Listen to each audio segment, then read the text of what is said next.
My name is Yuri Griko. I was born in former Soviet Union.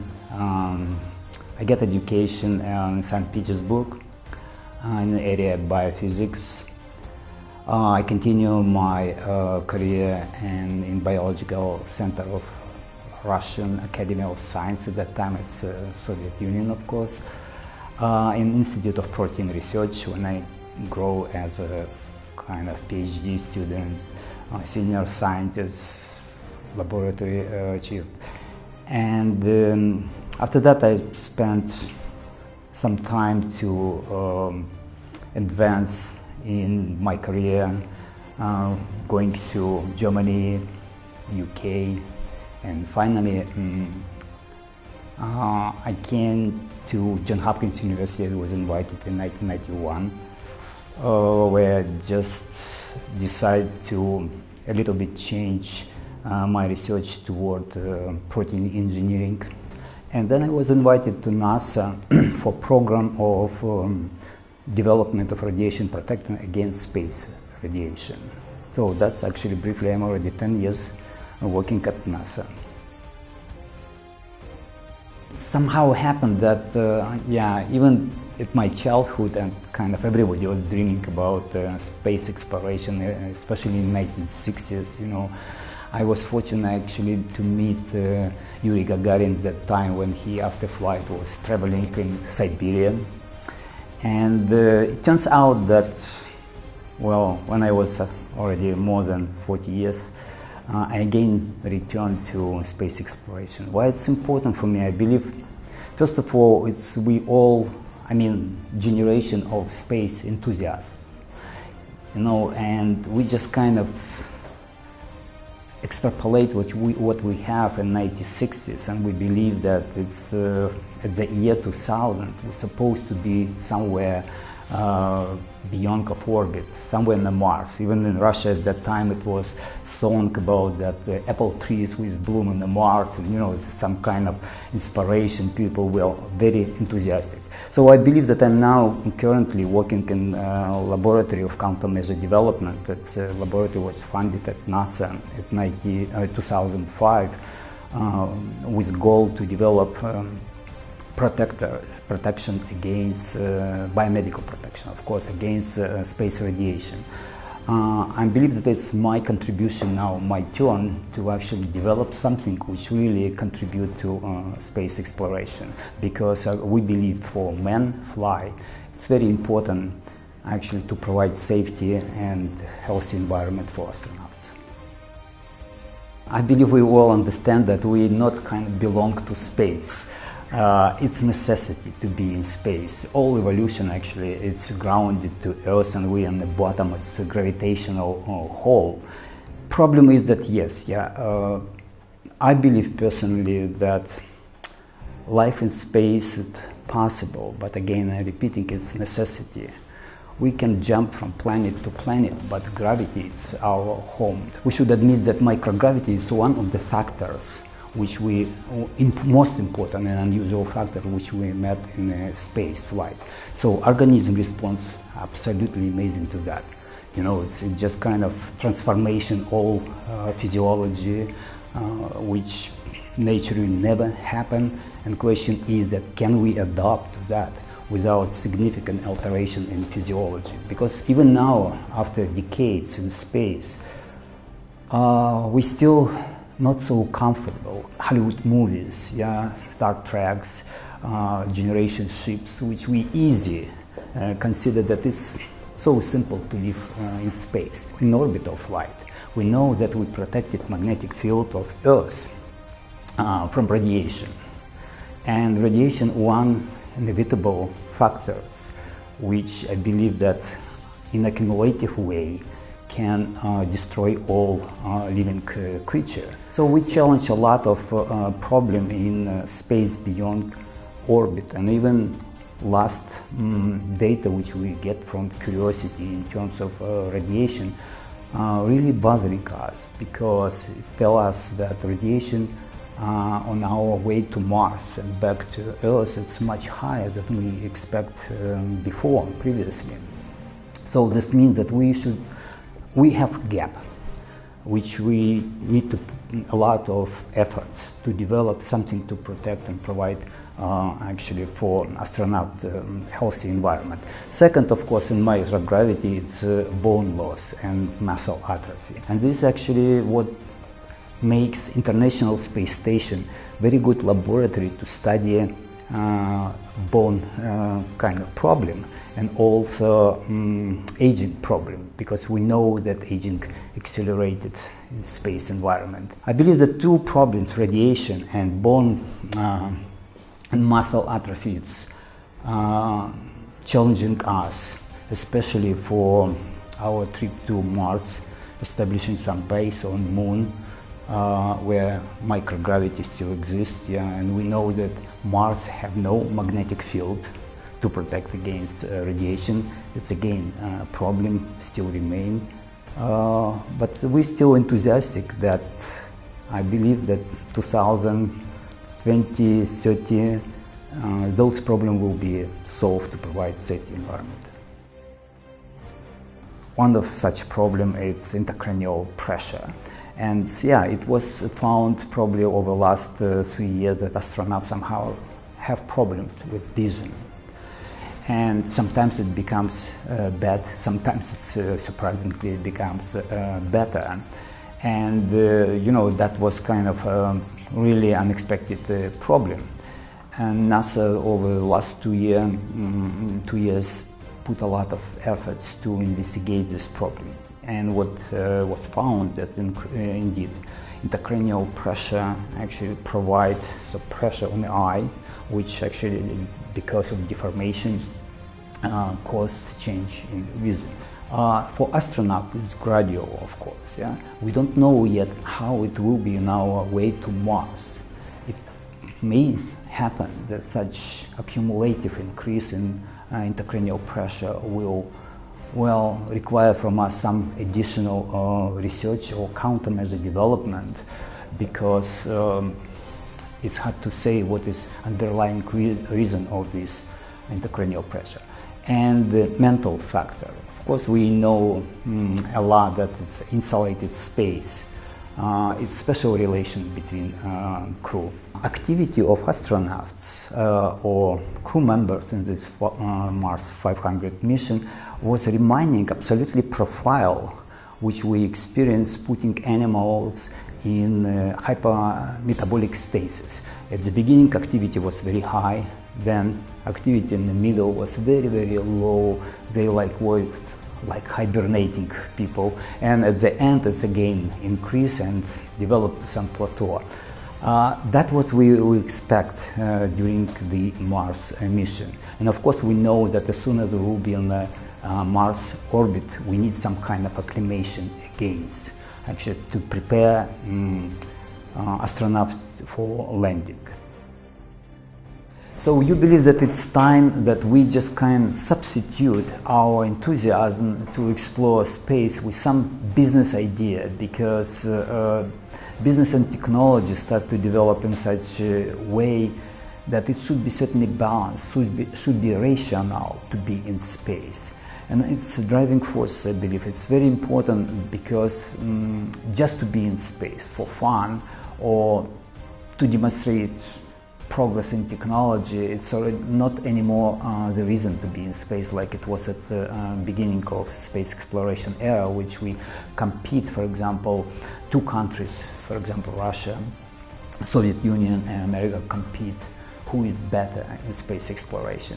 Now it's about business, of course, yeah, and we need to link this business to certainly space colonization, because we all know that problem exists. Eventually it will be time when we will be probably statistically exposed to some cosmic catastrophic events, yeah, to provide some kind of information before asteroids or any catastrophic event may happen.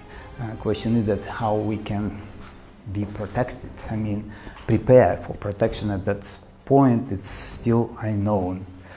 But business, I believe, again, coming back, should be linked to space exploration. That's why NASA, for example, trying to commercialize space flight. Well, I would describe it as a positive, of course, yeah, unbelievably.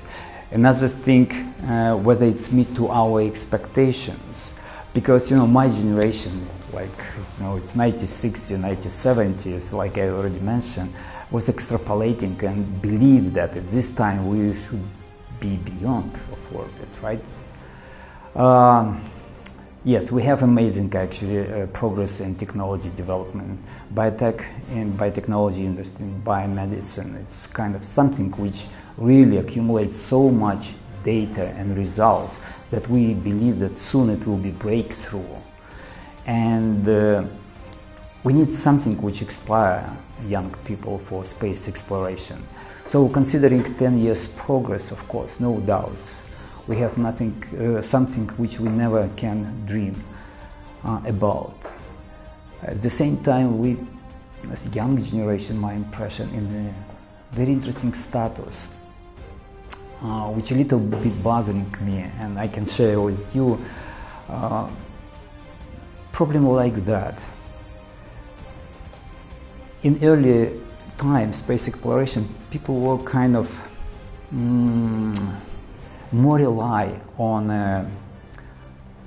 real space exploration. Yeah, they want to go to orbit. They kind of, you know, euphoria around this. Everybody exciting. Whole kind of world was actually exciting. First step in space, and everybody knew that it's real. You know, we're there. We're moving to orbit, moving to moon. Now, the problem is that we, over the last 10 years, Hollywood creates some kind of virtual reality for us. When we can explore, or they make perception that we explore space, we're already there. I mean, we don't need to build launchers, rockets. We don't need to solve any problems for manned mission. We're already there. In reality, science now can actually put you in state of whatever you want. They can just remove certain memory, you know, they can make emotionally exciting, you can provide confidence, they can influence your brain activity in such way that they can manage your behavior, your emotional state, and also they can give you same impression like you're already in space. That's actually what I believe a Hollywood movie giving us. And when they giving, they substitute reality. And people probably already not so focused because it's very difficult. Better to spend like $50 or $100 million for Hollywood movie, which gives huge population impression, which they would get same impression if astronauts go there. But to be in real space flight is much more expensive, and you need to solve much more problems than just buy a ticket for the movie. And I believe that it's a little bit suppressive in terms of development. People losing sense that they did not accomplish a lot of things which they should do, and this is slow down us a little bit. Well, you know, we should be realistic again. You know, then you know probably an answer that for 10 years we cannot do much. We plan to be on the moon and in Mars in 2030s, right? You guys, generation which will explore Mars and colonize Mars, not we. And it's you leaders there. You will make decision about that. It's absolutely certain. And this decision would base it on how fast technology will develop. What I would like probably to see is, which I mentioned, something like breakthrough in technology. In reality, let's suppose we will build best rocket, which deliver to us to there, right? We still have problems being in space. And if we're going to Mars, we challenge a lot of problems we wouldn't prepare completely to solve. But I believe that manned space exploration still have some limitation. We cannot go so far, and we should admit it. And especially 10, 20 years, we probably will be still in the same place unless Hollywood will kind of move us further. And what I believe would be better, can we consider a completely different way for space exploration? I'm talking about something like very interesting ideas which start to develop now, but still not recognized as a reality. And NASA, some scientists, I guess it's Dr.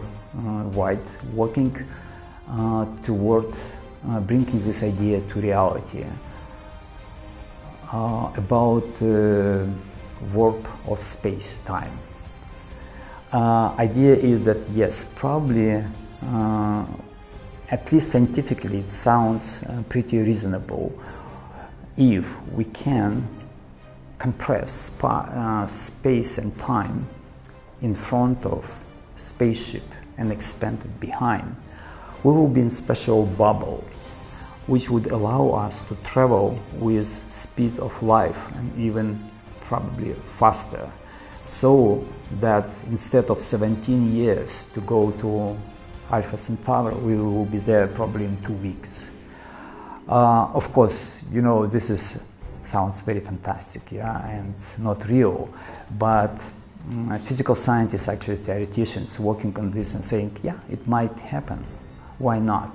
In my case, I believe that why we would kind of, it's of course my dream, but in reality, why we should physically travel?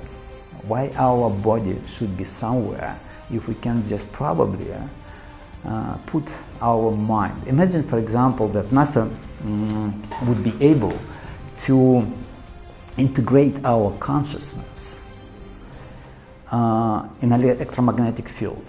And you know that recently, a couple of weeks ago, it was first program which passed Turing test for intelligence. Yeah, so program was intelligent enough to convince 33% of experts that it's real human, like 13 years boy.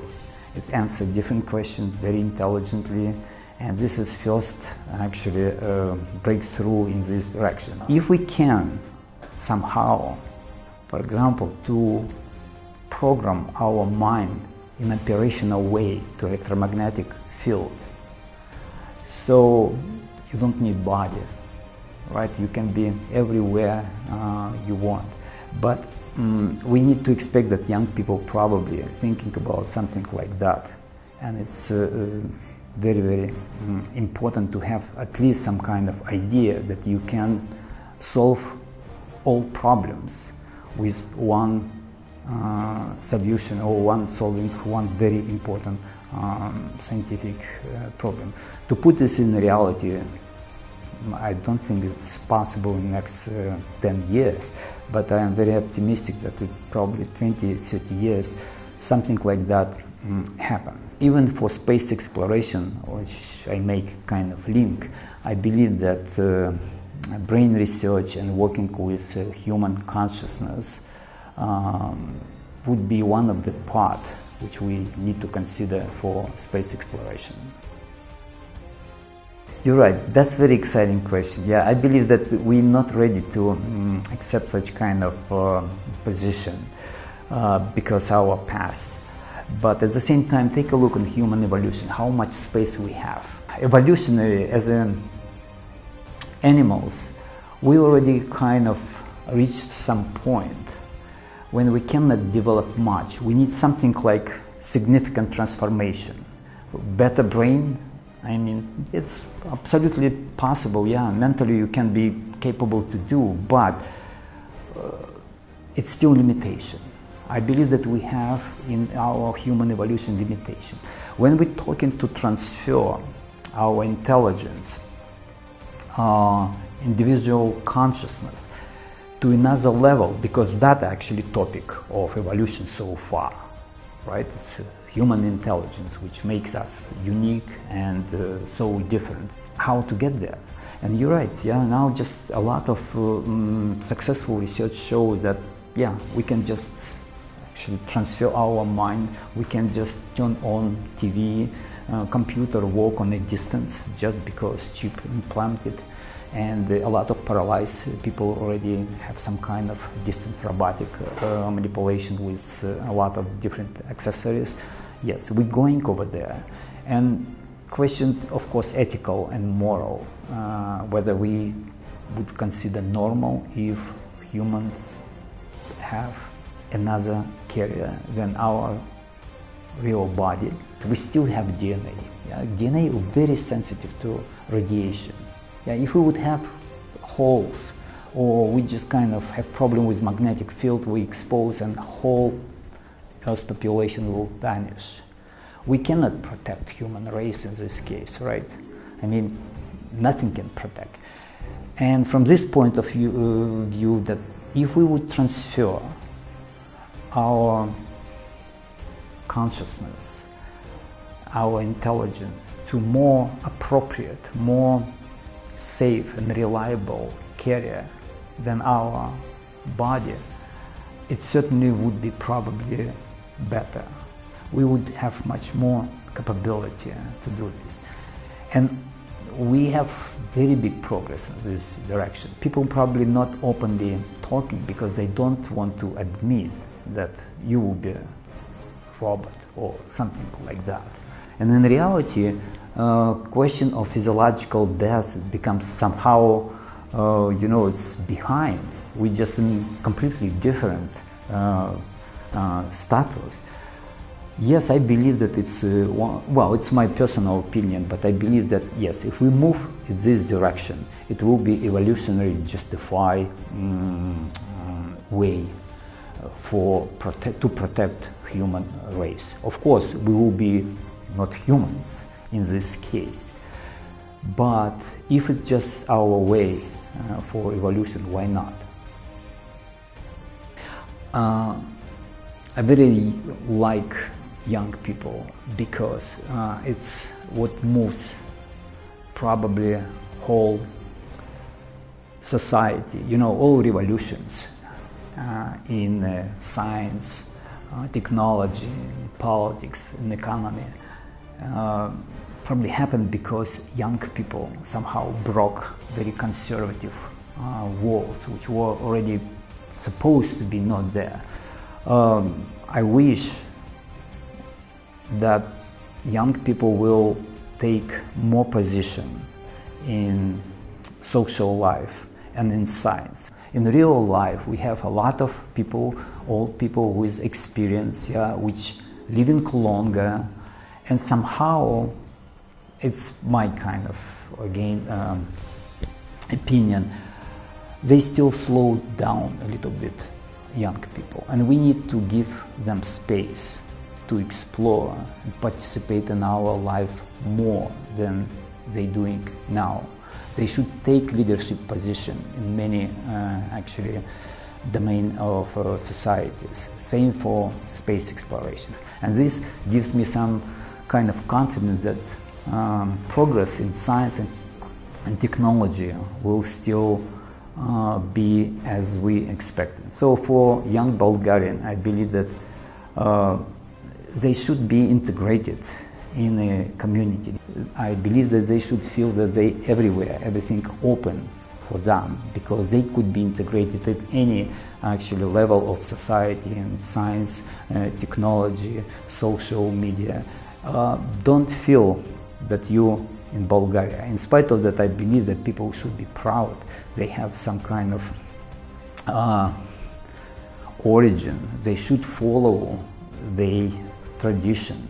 They should keep them and respect them because it's kind of nest when they came.